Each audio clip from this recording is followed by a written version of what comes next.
আপনার মতো ডিটারজেন্টের বস্তা আমি এই জন্মে দেখিনি। You know what? আমার মনে হয় আপনার বাথরুমে স্থায়ী বসবাস করা উচিত। এই রাতের বেলা এমন মেসেজ দেখে ব্রুকুচকে নিজের ফোনের দিকে আহম্মকের মতো তাকালো আকাশ। Like seriously? কোন হতচ্ছাড়ার এত বড় সাহস তাকে এমন মেসেজ দেওয়ার? ঠিক মতো চোখ বুলাতেই আকাশ বুঝতে পারল এটা হতচ্ছাড়া নয়, হতচ্ছাড়ি। স্ক্রিনে ভেসে আছে ইন্দুরের নানি নামে সেভ করা নাম্বারটা। আকাশ মুখ কুঁচকে তাকিয়ে কিছুক্ষণ আকাশ কুসুম চিন্তা ভাবনা করলো। এরপর মুচকি হেসে নিজেও টাইপ করা শুরু করলো। ও তাই নাকি? আমার জন্ম জন্মান্তরের পবিত্রতা তোমার মতো কোনো ঝিঙ্গা লালা মনের মানুষ প্রশ্ন তুলবে সেটা ভাবতে পারিনি ইন্দু। কিন্তু যেহেতু তুমি আমাকে বাথরুমে স্থায়ী বাসিন্দা বানিয়ে দিয়েছো, আমি মনে করি তোমার উচিত আমাকে ভালো একটা সাবান গিফট করা, যেন তোমার মতো বাজে চিন্তা ধুয়ে ফেলতে পারি। মেসেজ টাইপ করেই রিমির নাম্বারে পাঠিয়ে দিল আকাশ। তারপর ফোনটা রেখে পায়ের উপর পা তুলে আয়েসি ভঙ্গিতে বসে রইল। কিছুক্ষণ পরই ফোন প্রাইভেট করে উঠল। রিমির রিপ্লাই এসেছে, হ্যাঁ, আপনার জন্য বাথরুমের সব সাবান কম পড়ে যাবে। আসলে আপনাকে পদ্মা নদীর জলে ডুবিয়ে ধোয়া উচিত, যাতে আপনার গোয়ার তো তুমি ধুয়ে যায়। আকাশ হাসি আটকাতে পারল না। মুচকি হেসে সেও রিপ্লাই দিল, বাহ, সাবান থেকে একেবারে পদ্মার জল। মানে তুমি বুঝতে পেরেছ, আমার জন্য ছোটোখাটো পরিষ্কার কাজ যথেষ্ট নয়, একেবারে পবিত্র করাই লাগবে। সত্যি বলছি, তোমার মতো ব্রিলিয়ান্ট মেয়ে আমি আর দেখিনি। ফোনের ও পাশে এখন নিশ্চিতভাবে রিমি রেগে গিয়ে দাঁত কিরমির করছে। এটা 100 ভাগ নিশ্চিত। আকাশের মুখে বিজয়ী হাসি ফুটে ওঠে। অথচ তাকে ভুল প্রমাণ করে দিয়ে মিমি এবার কয়েকটা রাগি ইমোজি দিয়ে বলল, এজন্যে কখনো আপনার প্রেম হয়নি। আপনি একটা অসহ্য। এমনিতেও কোনো মানুষ জাতির মেয়ে আপনাকে পছন্দ করবে না। আর আপনার মতো মাথা মোটা অবশ্য প্রেমের সংজ্ঞা জানে না। প্রথম লাইনটা দেখে রাগ হলো, শেষের কথাটা মাথায় লাগলো আকাশের। ঠোঁট প্রসারিত হলো, তার মানে আবারও সঙ্গ দেওয়ার সুযোগ এসেছে। নিজের সাহিত্যিক কবির পরিচয়টা আবারও প্রকাশ করার সুবর্ণ সুযোগ পেতেই 32 পাটি দাঁত বের করে হাসে আকাশ। রিমি হয়তো নিজেও জানে না আকাশের কাছে প্রেমের সংজ্ঞা জানতে চেয়ে সে কত বড় ভুল করে ফেলেছে। আকাশ বড় করে শ্বাস টেনে নিল, এরপর বিড়বিড় করে বলল, বিসমিল্লাহ বলে এসে টাইপিং করা শুরু করলো। প্রেমের এক মহা সংজ্ঞা। এই বেডি, তোর হাঁটুতে থাকা বুদ্ধিটা কাজে লাগিয়ে আমার কথা মনোযোগ দিয়ে শোন, প্রেম মানে হলো একটা নির্দিষ্ট মানুষের ঝগড়া সহ্য করার অসীম ক্ষমতা। প্রেম মানে হলো কারো বকবকনির উপর গবেষণা করে ডিগ্রি অর্জন করা। প্রেম মানে হলো একটা মানুষ তোর চুলের স্টাইল দেখে শুরু করে মজার রং পর্যন্ত খুঁত ধরবে, আর তুই হাসি মুখে শুনবি, কারণ তুই প্রেমে পড়েছিস। আবার ধর, প্রেম এক প্রকার ফাঁদ, যেখানে একবার পা দিলে তোর স্বাধীনতা বলে কিচ্ছু থাকবে না, শুধু হ্যাঁ আর তুমি ঠিক বলেছ বলার স্কিল পারবে। প্রেম হলো এমন একটা অনুভূতি যেখানে রাগ করছি মানে আমাকে এক্ষুনি খুশি করো, আর তোমার সাথে কথা বলবো না মানে 10 মিনিট পরেই কল দাও। আর প্রেমের আসল সংজ্ঞা, প্রেম মানে হলো যখন তুমি রাত 3টায় অযথাই ভাববে, ও আজকে খেয়েছে তো। যখন তুমি কারো রাগ দেখেও হাসবে, কারণ সে রেগে থাকলে সবচেয়ে সুন্দর লাগে। যখন তুমি নিজের জেদ ভুলে একমাত্র একটা হাসি দেখার জন্য সব কিছু করতে রাজি থাকবে। তবে প্রেমের সবচেয়ে বড় সংজ্ঞা হলো, তুই যদি এখনও আমার এই এত বড় মেসেজ পড়ছস, তাহলে তুই নিজেও প্রেমের ব্যাপারে আগ্রহী, ইন্দুরের নানি। সো আমাকে বলার কোনো অধিকার নেই যে আমি প্রেম বুঝি না। হ্যাঁ। মেসেজ শেষ করে আকাশ হাসল। সে জানে রিমি এখন মুখ গম্ভীর করে ভ্যাবাচাকা খেয়ে বসে আছে, কিন্তু মনে মনে হয়তো একগাল হাসছে, হয়তো হ্যাঁ, হয়তো না। রিমিকে জব্দ করে এবার হাসলো আকাশ, কারণ রিমি আর রিপ্লাই দেয়নি। কিছুক্ষণ রিমির মেসেজের জন্য অপেক্ষা করে ধপ করে বিছানায় শুয়ে পড়ল আকাশ। মনে মনে বেশ খুশি হলো সে। এমনিতেও কেন যেন এতক্ষণ ধরে খুব হতাশ আর মন খারাপ লাগছিল।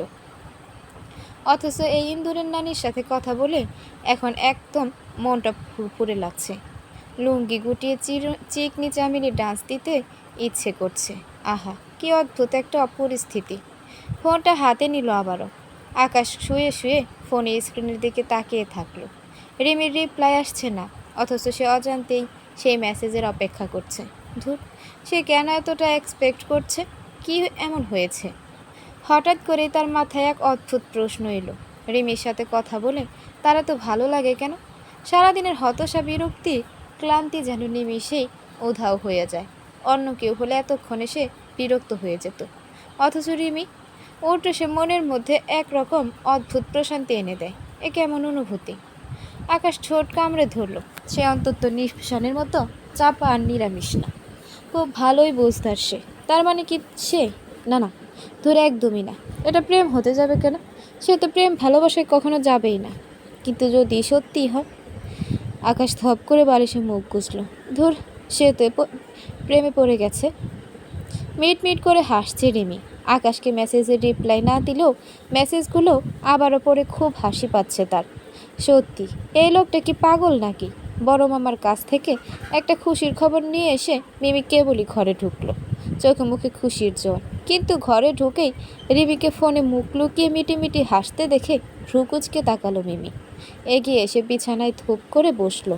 এই রিমি। শতবিদ ফিরে পেয়ে স্বাভাবিক হলো রিমি। মেয়েকে হেসে বলল, কী রে তুই এখন বল। মিমি এবার সন্দিহান কণ্ঠে বলল, হাসছিলি কেন? রিমি আমতা আমতা করে বলল, না রে, এমনিতে। আর বলিস না, ওই আকাশ আছে না, he is really a funny গায়। খুবই পাগল জানিস। ওনার কথাবার্তা শুনলে তুইও না হেসে পারবি না, বলে আবারও হাসতে শুরু করলো রিমি। মিমি এবার ঠোঁট বাঁকিয়ে হাসলো, চোখ শুরু করে বলল, বাহ বাহ, শেষে তুইও প্রেমে পড়লি? চমকে গেল রিমি। মুখের হাসিটা দুম করে উধাও হয়ে গেল তার। স্তম্ভিত হয়ে বলল, কি বলছিস?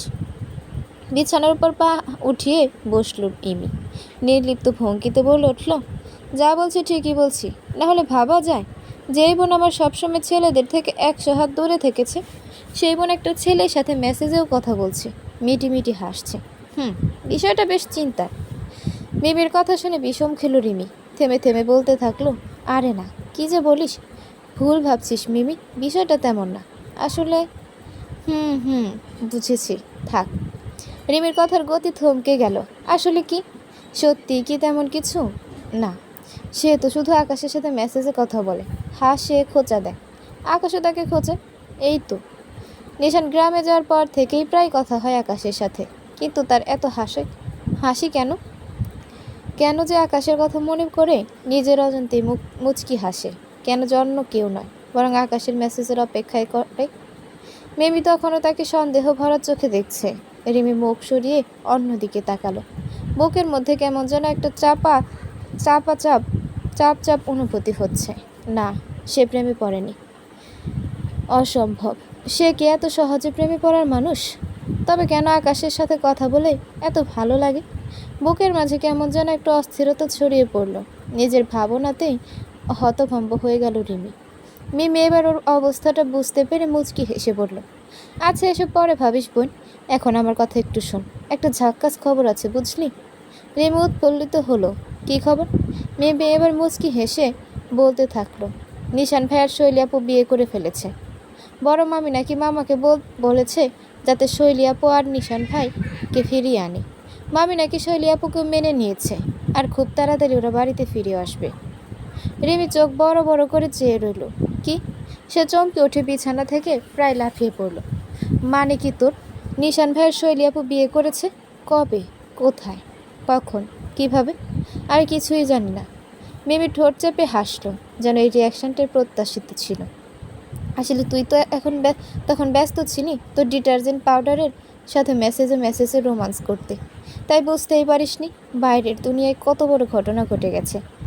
রিমি এবার একদম ফুঁসে উঠল। চুপ কর তো, বাজে কথা বলবি না। তোর কথার কি মাথা মুন্ডু কিছু বুঝতে পারছি না। মিমি এবার আর না হেসে পারল না। আসলে বড় মামি নিজেই মামাকে বলেছেন শৈলী আপুকে মেনে নিয়েছেন, ওনার নাকি আর কোনো আপত্তি নেই। রিমি এবার স্তব্ধ হয়ে গেল। এতদিনের ঝগড়া, মান অভিমান, শৈলী আপুর কষ্ট, সব মিলিয়ে এই একটা ব্যাপারই তো চেয়েছিল সবাই, নিশান ভাই আর শৈলী আপু একসাথে থাকুক, সুখে থাকুক। সে একটু চুপ থেকে ধীরে ধীরে বলল, তাহলে ওরা বাড়ি ফিরে আসবে? মিমি চোখ টিপে বলল, হ্যাঁ রে বোন, একদম রাজকীয়ভাবে ফিরবে। এদিকে সবাই তো খুশিতে দিশেহারা, মাও শুনে খুব খুশি হয়েছে। রিমির ঠোঁটে এক গাল হাসি ফুটে উঠল। পাও, এটা তো সত্যি ঝাক্কাস খবর ভাই। কিন্তু রিমি এটা বুঝলো না যে আকাশ তাকে কিছু কেন বলল না। অন্তত আকাশ তো এসব বিষয়ে জানার কথা। রাত গভীর হয়েছে, ঘড়ির কাঁটা এখন 12টার কাছাকাছি।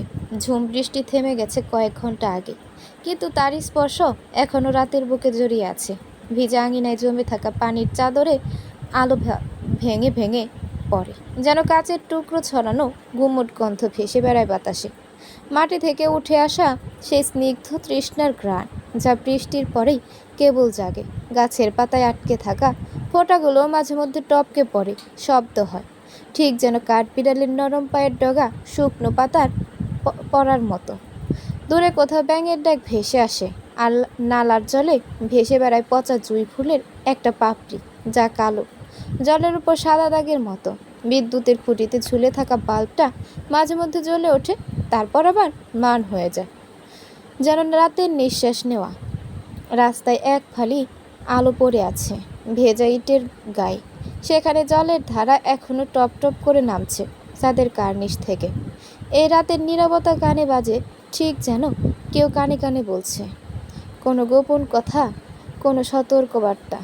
বৃষ্টি ভেজা বাতাস জানালার ফাঁক দিয়ে ঠুকে হাত বুলিয়ে যায় গালে, ঠান্ডার একটু কাঁপুনি দিয়ে। নিশানের কথা মিথ্যে হয়নি, শৈলীর সত্যি সত্যি জ্বর চলে এসেছে। সেই সময় নদীতে বেশ সুন্দর একটা সময় কাটানোর পর তারা তারা বাড়িতে ফিরে এসেছে। বাংলোতে ফিরে আসার সময় রাস্তাতে শৈলীর মাথাটা ব্যথা শুরু হয়ে গেছিল। খুব ক্লান্ত হয়ে তখনই রিকশাতেই নিশানের কাঁধে মাথা রেখে ঘুমিয়েছিল সে। নিশান প্রথমে বুঝতে না পারলেও ঘরে কোলে এনে শুইয়ে দেওয়ার পর কপালে হাত রেখে নিশ্চিত হয়ে যায় যে শৈলীর জ্বর এসেছে। শুধু জ্বর নয়, বেশ তীব্র মাত্রার জ্বর। সাথে সাথে রাগ হয় নিশানের। সে জানতো এই বৃষ্টিতে ভিজলে জ্বর আসা নিশ্চিত। এখন তার সত্যি সত্যি শৈলীকে বরফ গলানো পানিতে ডুবিয়ে রাখতে ইচ্ছে করছে। নিশানের চোখে রাগ আর উদ্বেগের এক অদ্ভুত মিছিল। শৈলীর কপালে হাত রাখতেই আঙুলগুলো জ্বলে উঠল, তাপমাত্রা যেন আগুনের স্পর্শ। এতবার বললাম বৃষ্টিতে ভিজিস না, কথা শুনেছিলি, এবার বুঝবি, ফিস ফিস করে বলে উঠল নিশান, দাঁত কামড়ে ধরে। কিন্তু এখন রাগ করার সময় নয়, জ্বর তো ইতিমধ্যেই শৈলীর দেহে দাবদাহ নিয়ে বসেছে। ঘরটার ভেতর এখনো বৃষ্টির গন্ধ, মেঝেতে শৈলীর ভেজা চুলের গুচ্ছ ছড়ানো, আর তার শ্বাস প্রশ্বাস ভারী উত্তপ্ত। নিশান দ্রুত বাথরুমে ঢুকে ফেস্ট কাপড় খুঁজতে লাগে, কিছুই নেই। শেষমেশ নিজের সুতি গামছাটাই বেছে নেয়। ঠান্ডা পানির নলটা খুলে দেয়, ঠান্ডা পানিতে ভিজে গামছাটা নিংড়ে নেয়, ভাঁজ করে ঠোঁটে চেপে ধরে। এরপর দ্রুত বিছানায় শৈলীর পাশে এসে নিশান হাঁটু গেড়ে বসে। ভেজা কাপড়টা শৈলীর কপালে রাখে। গরম শরীরে ঠান্ডার স্পর্শ লাগামাত্র শৈলী অস্ফুট একটা শব্দ করে, কপাল কুঁচকে ফেলে। নিশান শৈলীর চুলে হাত লাগিয়ে হাত গলিয়ে দেয়, ধীরে ধীরে স্ক্যাল্প ম্যাসাজ করতে থাকে। মাথা ব্যথাটা কমানো দরকার। বৃষ্টি ভেজা রাত এখনও নিস্তব্ধ। জানালার গ্রিলে জমে থাকা ফোঁটাগুলো মাঝে মধ্যে টপকে পড়ছে। ঘরের বিদ্যুতের খুঁটিতে সেই বাল্বটা আবার জ্বলে ওঠে, নিশানের ছায়াকে বাড়িয়ে দেয় শৈলীর উপর। মনে হয় রাত নিজেই সাক্ষী হয়ে আছে এই মুহূর্তে। কিছুক্ষণ পর নিশান তীক্ষ্ণ দৃষ্টিতে শৈলীর দিকে তাকায়। তার গালে জ্বরের লালিমা ফুটে উঠেছে, শ্বাসের গতি অস্থির। আলমারির দিকে ছুটে যায় নিশান, দরজাটা টেনে খুলে এক গাদা কাপড়ের ভিড় থেকে পুরনো একটি নরম কম্বল বের করে সেটা হাতে নিয়ে নাকের সামনে ধরে। গন্ধ পায় ন্যাপথলিনের ঝাঁঝ আর একটু সাবানের সুবাস। ফিরে এসে শৈলীর শিয়ারের পাশে বসে। একটু থমকে যায় নিশান, তারপর ধীরে ধীরে কম্বলটা খুলে ওর কাঁপুনি ভরা শরীরে জড়িয়ে দেয়। কম্বলের কোনাগুলো গুছিয়ে দেয় গলার কাছে, যেন ঠান্ডা বাতাস একটু ঢুকতে না পারে। শৈলীর কপালে এখনও জলপট্টি, কিন্তু তাপমাত্রা নামার কোনো লক্ষণই নেই। শৈলীর দিকে কিছুক্ষণ ব্যথাতুর নয়নে তাকিয়ে থাকলো নিশান। এখন কি করবে সে? এই এত রাতে তো ডক্টরও পাবে না, পরিচিত কোনো ডক্টরকে কল করারও কোনো সুযোগ নেই। ডক্টর সারিকা, যিনি তালুকদার বাড়ির ফ্যামিলির ডক্টর, তিনিও কানাডা গিয়েছেন। নিশান ধৈর্য ধরে শ্বাস ফেলল, তারপর দেরি না করে একদম রান্নাঘর থেকে একটা বাটিতে বরফ গলানো পানি নিয়ে এসে বিছানায় বসে পড়ল। শৈলীর কপালে রেখে দিল ভেজা গামছাটা, খানিক সময় বাদে উল্টেও দিল। কিছুক্ষণ পর হঠাৎ শৈলীর ঠোঁট কেঁপে উঠল, ভ্রু কুঁচকে গেল। নিশান গামছাটা সরিয়ে নিয়ে ওর মুখের দিকে তাকিয়ে রইল। এগিয়ে গেল খানিক, আদুরে কণ্ঠে বলল, শৈলী ঠিক আছিস? খারাপ লাগছে না? আরও কিছু বলবে কি না ভাবার আগে শৈলী ফিস করে বলল, আপনি এমন কেন করেন নিশান ভাই? নিশান ভ্রু কুঁচকাল। আমি আবার কি করলাম? শৈলীর কপাল আরও কুঁচকে গেল, যেন রাগে ফুঁসছে, ঠোঁট নড়ে, কিন্তু শব্দগুলো স্পষ্ট অস্পষ্ট। কেমন যেন কান্না জোড়ানো কণ্ঠে বলল মেয়েটা, সারাক্ষণ বকাঝকা, ধমক দেন আমাকে, কেয়ার করেন না একটিও। নিশান এবার মুচকি হাসলো, ভ্রু চেয়ে জিজ্ঞেস করলো, ও তাই নাকি? কেয়ার করি না? শৈলা আবারও ফিস করে বলে উঠল, উফ, একটুও না। আমি থাকবো না আপনার সাথে, বাপের বাড়ি চলে যাব। এ বছরের সেরা কৌতুকটা মাঝরাতে শুনলো যেন নিশান। চেহারাটা এমন বানালো যেন কেউ তাকে মঙ্গল গ্রহে উড়ে যেতে বলেছে। ভ্রু উঁচিয়ে জিজ্ঞেস করলো নিশান, বাপের বাড়ি যাবি? বেশ ভালো কথা, কিন্তু শৈলী, আনফর্চুনেটলি তোর তো বাপের বাড়িই নেই, তোর শ্বশুর বাড়িটাই তো তোর বাপের বাড়ি।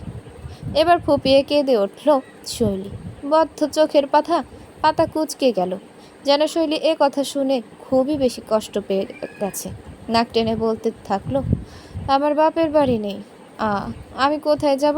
কেউ আমায় কেয়ার করে না। আমি আপনার সাথে ঝগড়া হলে কোথায় যাব? ওগান্দায় যাস? হলি ফোঁস করে শ্বাস ফেলে নিশান। সে এবার নিশ্চিত হলো যে নিশান ঘুম এবং জ্বরের ঘোরে এসব উল্টাপাল্টা কথা বলছে। কিন্তু নিশানের ভালোই লাগছে, খুব একটা মন্দও নয় বটে। শৈলী মাথা নাড়ালো, এবার কপাল কুঁচকে চোখ বুঝে ফিস করলো, আমার এত জ্বর, মাথা ব্যথা করছে, এত কষ্ট হচ্ছে, অথচ আপনি শুধু রাগ করছেন। কিন্তু ভালোবাসেন তো, তাই না? নাকি সেটাও না? আপনি আমায় ভালোবাসেন না? নিশানের হাসিটা মুহূর্তে স্তব্ধ হয়ে গেল। বুকের ভেতর কোথাও ধাক্কা লাগলো যেন। সে কিছু বলবে কি ভাবার আগেই শৈলী ফিস করে বলে উঠল, একটু জড়িয়ে ধরুন না, ঠান্ডা লাগছে। নিশান থমকে গেল, শৈলীর কণ্ঠ কাঁপছে, কিন্তু কথাগুলো যেন ঠিক হৃদয়ের গভীর থেকে বেরিয়ে আসছে। নিশান কয়েক সেকেন্ড চুপচাপ তাকিয়ে রইল, তারপর মৃদু হাসল, এতদিন তো আবদার করিসনি, এখন জ্বরের ঘরে ঠিকই মুখ দিয়ে খই ফুটছে, সাবাস। আগে বলবি না? আগে জানলে তোকে ঠান্ডা পানির তলে ডুবিয়ে রেখে হলেও জ্বর আনাতাম। শৈলী এবার একটুও সাড়া দিল না, যেন ঘুমের ভেতরেই কথাগুলো বলে গিয়ে ক্লান্ত হয়ে আবারও চুপ হয়ে গেছে। নিশান এক পাশে মাথার কাত করলো, কপালের ঠিক মাঝখানে আলতো করে হাত রাখলো। জানি না এসব উল্টো পাল্টা কথা জ্বর নামলে আবার মনে থাকবে কিনা, তবে মনে না থাকলেও সমস্যা নেই, মনে করিয়ে দেব। এই বলেই নিশান শৈলীর কপালে আবার ঠান্ডা জলপট্টিটা রাখলো, কিন্তু এবার ওর ঠোঁটে লুকানো হাসিটা আর লুকিয়ে থাকলো না। নিশান শৈলীর মুখের দিকে কিছুক্ষণ তাকিয়ে রইল। মেয়েটার মুখে জ্বরের ছাপ, চোখের কোণ ভিজে, ঠোঁট কেঁপে যাচ্ছে। এতক্ষণ মজা নিচ্ছিল সে, কিন্তু এখন আর পারছে না। শৈলী অসহায়ভাবে ওর দিকে হাত বাড়িয়ে দিয়েছিল, জড়িয়ে ধরার জন্য আবদার করেছিল। নিশানের বুকের ভেতর মোচড় দিয়ে উঠল। সে আর দেরি করল না, ধীরে ধীরে বিছানায় উঠে এলো, শৈলীর পাশে শুয়ে পড়ল।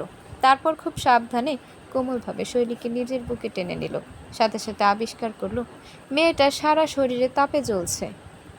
শৈলী নিশানের শরীরের উষ্ণতায় একটু নড়ে চড়ে উঠল, তারপর নিঃশ্বাস ফেলে গুটি গুটি মেরে ওর কাছে আরও ঘেঁষে এলো। নিশানের বুকের সাথে ওর কপালটা লেগে রইল। নিশান শৈলীর ঠান্ডা হাত দুটো ধরে নিজের হাতের ভেতর ঢুকিয়ে নিল, হাত বুলিয়ে ওর শরীরটাকে উষ্ণ করতে লাগলো। এই যে চালের বস্তা, এখন গরম লাগছে? ঠান্ডা কমেছে? নিশান ফিস করে বলল। শৈলী কোনো উত্তর দিল না, শুধু নিশানের বুকের কাছে মুখ গুজে নিল। ছোট ছোট শ্বাস ফেলে বলছে সে। নিশান হেসে ফেলল, একটা হাত ওর চুলের মধ্যে চালিয়ে দিল, আঙুল দিয়ে আলতো করে ম্যাসাজ করতে লাগলো। শৈলীর নিঃশ্বাস ধীরে ধীরে স্বাভাবিক হচ্ছে। নিশান ও নিজ গলায় বলল, সুস্থ ছিলি যখন মুখ ফুটে বলতে পারলি না, এখন জ্বর বাঁধিয়ে আদর চাইছিস? মামার বাড়ির আবদার না? শখ কত? যাই হোক, বেশ করেছিস, যত ইচ্ছে হচ্ছে আদর নিবি, কিন্তু আগে ঠিক হয়ে যা। শৈলী ওর বুকের কাছে আরো শক্ত হয়ে নিজেকে জড়িয়ে নিল। নিশান শৈলীর কপালে আলতো করে ঠোঁট ছোঁয়ালো, তারপর কপালের জলপট্টিটা সরিয়ে নিয়ে ওর কপালে হাত রাখলো। তাপমাত্রা একটু কমেছে, কিন্তু এখনো গরম। আর একটু সময় লাগবে, নিশান বিড়বিড় করে বলল। নিশান শৈলীর কপালে আলতো করে ঠোঁট ছোঁয়ালো। তারপর কপালের জলপট্টিটা সরিয়ে নিয়ে ওর কপালে হাত রাখলো। তাপমাত্রা একটু কমেছে, কিন্তু এখনো গরম। আর একটু সময় লাগবে, নিশান বিড়বিড় করে বলল। কিন্তু ভয় নেই, আমি আছি তো। তোর প্রিয় ধমক দেওয়া লোকটা কোথাও যাবে না। শৈলী নিশানের বুকের ভেতর আরো ছোট্ট হয়ে এলো। নিশানের শার্টের কাপড়টা মুঠো করে ধরে থাকলো। নিশান মুচকি হেসে ওর কপালের উপর আরেকবার আলতো করে চুমু দিল। হাত দিয়ে ওর পিঠে আস্তে আস্তে হাত বুলিয়ে দিতে লাগলো। বাইরে এখনো টিপ টিপ করে বৃষ্টি পড়ছে, জানালার কাছে ফোঁটা জমেছে। কিন্তু নিশানের বাহুর ভেতরে শৈলী তখন পৃথিবীর সবচেয়ে উষ্ণতম আশ্রয়ে আছে। সকালের আলো আস্তে আস্তে ঘরের ভেতর ঢুকছে। এখন আর বৃষ্টির ছিটে ফোটাও নেই। জানালার ফাঁক দিয়ে উজ্জ্বল সোনালি আভা ছড়িয়ে পড়েছে বিছানায়। নিশান ধীরে ধীরে চোখ খুলল। শরীরটা অদ্ভুত ভারী লাগছে, কারণ শৈলী তো এখন ওর বুকের উপর ছোট্ট শিশুদের মতো গুটিসুটি মেরে শুয়ে আছে। কোনো জগতের চিন্তা নেই তার মাঝে। নিশান ঘুম ঘুম চোখে শৈলীর দিকে তাকালো। মেয়েটা গভীর ঘুমে নিঃশ্বাস স্বাভাবিক হয়ে এসেছে। জ্বর কিছুটা কমেছে মনে হচ্ছে, কিন্তু মুখের লালিমা এখনো পুরোপুরি যায়নি। নিশান নিজের একটা হাত দিয়ে শৈলীর চোর সরিয়ে কপালে আলতো করে ছোঁয়ালো। তাপমাত্রা আগের চেয়ে অনেকটাই কম নেই বললেই চলে। এখন শুধু মেডিসিন নেওয়া প্রয়োজন। নিশান হালকা শ্বাস ফেলল, যেন অনেক বড় যুদ্ধ জিতে এসেছে।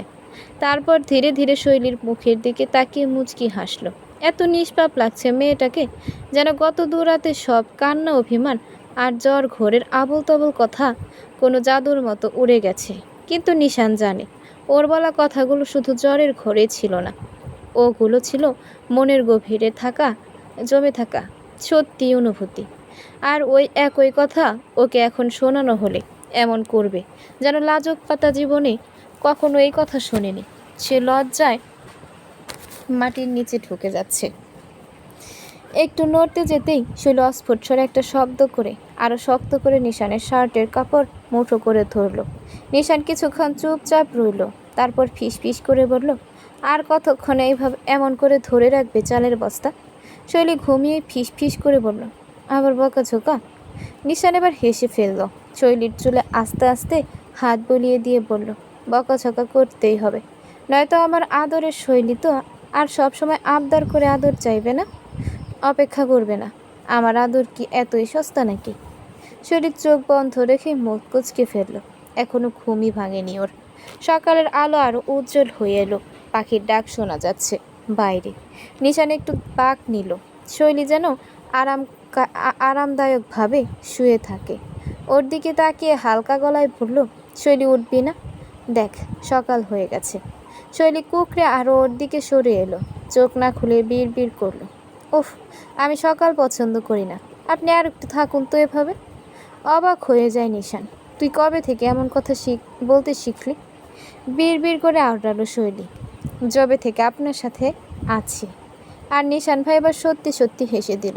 সকাল, আলো, পৃথিবী সব কিছু থেমে থাকুক, কিন্তু এই মুহূর্তটা যেন আর না শেষ হয়।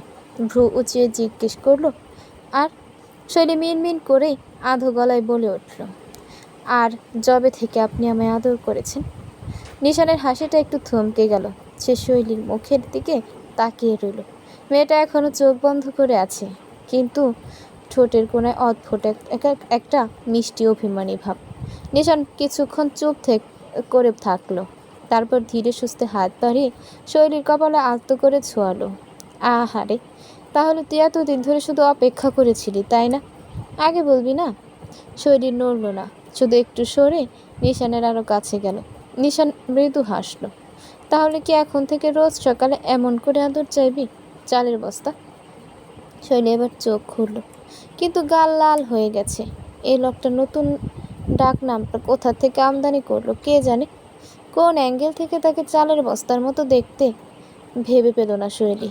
মুখ গুজে নিশানের বুকে চাপা স্বরে বলল, আপনি আবার শুরু করলেন? নিশান মজা পেল। একটু ঝুঁকে শৈলীর কানের কাছে ফিস ফিস করলো, শুরু তো তুই করেছিস শৈলী। শৈলী এবার সত্যি সত্যি লজ্জায় মুখ ঘুরিয়ে নিল, কিন্তু নিশান ওকে ছাড়ল না, বরং ওর হাতটা ফাঁসিয়ে ধরে বলল, বুঝলি তো, আমি কিন্তু একবার যা পেয়ে যাই তা সহজে ছাড়ি না। শৈলী মুখ নামিয়ে রাখলো, কিন্তু নিশান টের পেল ওর ঠোঁটের কোণে লুকানো একটা ছোট্ট হাসি। সকালের আলো আরো উজ্জ্বল হয়ে উঠল, কিন্তু নিশান শৈলীর জন্য এখনো সময়টা থমকে আছে, যেন এই মুহূর্তটা একটু বেশি সময় নিয়ে তাদের ঘিরে রেখেছে। হঠাৎ করে কিছু একটা মনে পড়ল নিশানের। শৈলীকে সাথে সাথে বুক থেকে আলতো করে সরিয়ে দিল। শৈলী আধা আধো চোখ খুলল। নিশান এবার উঠতে উঠতে বলল, ওঠ শৈলী, যা ফ্রেশ হয়ে আয়। তারপর টেবিল থেকে ফোনটা নিয়ে শৈলীকে দিয়ে বলল, ধর, ফ্রেশ হয়ে এসে শুয়ে শুয়ে রিলস দেখ। রেকর্ডিং ক্লাসগুলো তো আর করবি না, আমি তোর জন্য নাস্তা বানিয়ে আনছি।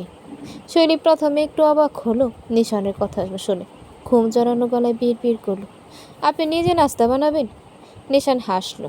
শৈলীর চুলগুলো এলোমেলো করে দিয়ে বলল, তো আমার বউয়ের জন্য একটু কষ্ট করা যাবে না? গতকালেও তো বানিয়েছি।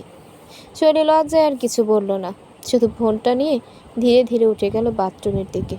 নিশান তখন রান্নাঘরের দিকে এগোলো, মনে মনে ভাবলো, শুধু নাস্তা না, আজ ওর জন্য একটু স্পেশাল কিছু করব। শৈলী ফ্রেশ হয়ে এসে বিছানায় বসতে ফোনটা বেজে উঠল।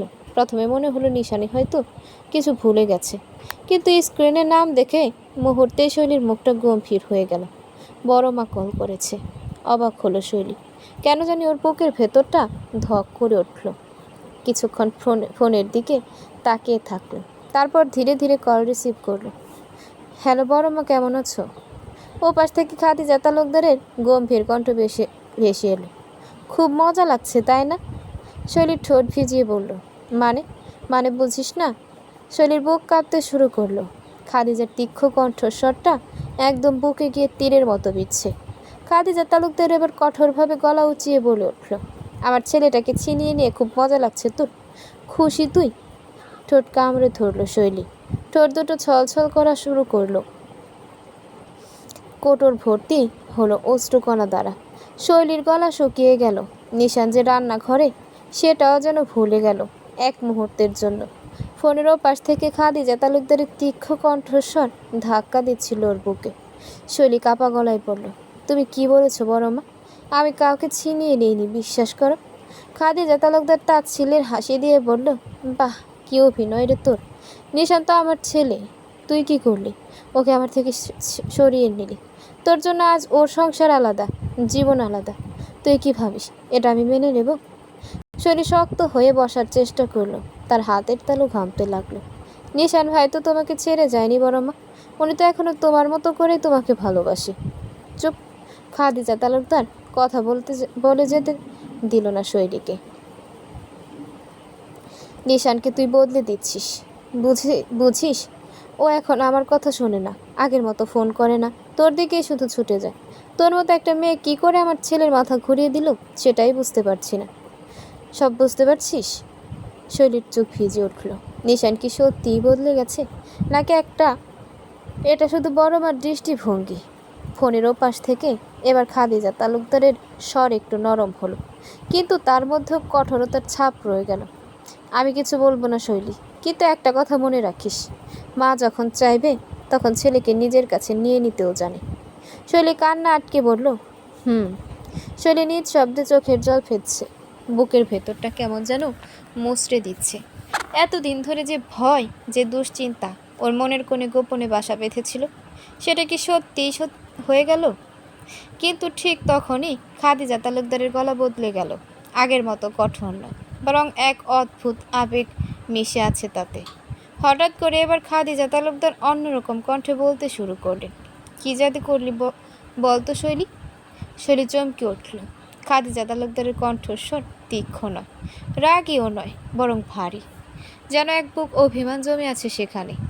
নিশানকে তো জাদু করেছিস তাই না? সাথে পুরো পরিবারকেও। কি চাস তুই? হ্যাঁ, তিলে তিলে আমার ছেলেকে এমনভাবে নিজের মায়ে জড়ালি যে সাথে আমাকেও জড়ালি। আমি তোকে ঘৃণা করতে চেয়েছিলাম, তোকে দূরে সরাতে চেয়েছিলাম, কিন্তু আমি পারলাম না শৈলী। এখন কি হয় জানিস?